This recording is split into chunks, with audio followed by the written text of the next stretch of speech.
Do your little witches and goblins fight over their Halloween treats? Keep the peace this Halloween with personalized trick-or-treat bags for each of your little monsters. Hi creative friend, this is Jane from Sustain My Craft Habit. Thanks for coming back to our channel where we share nature-inspired DIY and craft ideas each week. So I'm mom to 4 little monsters, and inevitably at Halloween they fight over whose bag is whose. So this year I made them these personalized trick-or-treat bags so that there will be no confusion. For this project I used my Cricut Maker and the new line of Cricut Infusible Ink.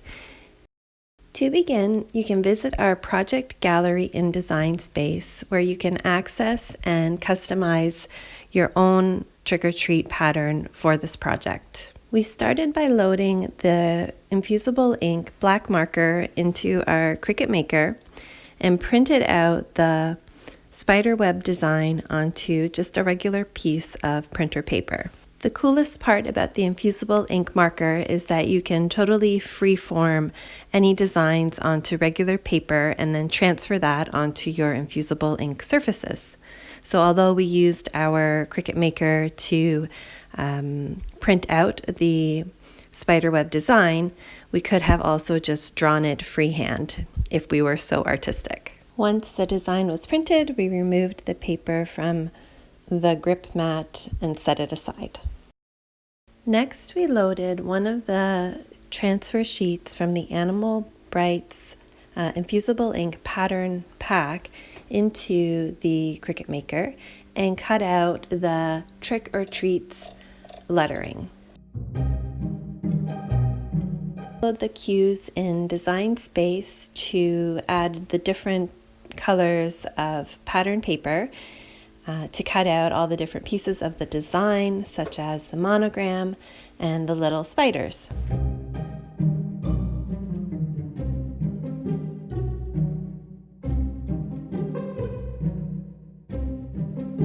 Next, we cut down the pieces of pattern paper to make it easier to handle, and then weeded out, just using our hands, the designs from the transfer sheets.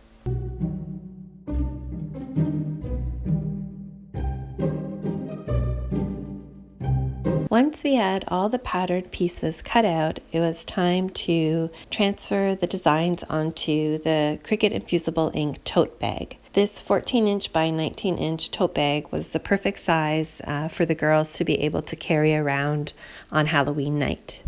After removing any lint from the tote using the lint roller, we preheated the surface with our Easy Press for the time specified in the instructions. We started with the monogram design at the top center of the tote bag, placed it down, put some butcher paper over top, and then pressed it using the Easy Press at 400 degrees for 40 seconds.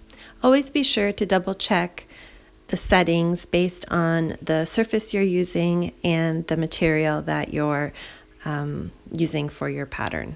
After letting the transfer paper cool down a bit, we carefully removed it from the canvas to reveal the beautiful design. And we repeated then this process with the other pieces of the design. As the kids would say, it's so satisfying when you peel off the pattern paper to reveal the design below. The girls are so excited to have their new trick-or-treat bags. The colors and designs are so vivid and beautiful, and who doesn't like to have something personalized? For additional Halloween craft ideas, be sure to visit us at sustainmycrafthabit.com, and we also have some of these fun Halloween videos for you here on our YouTube channel. Thanks for watching. Bye!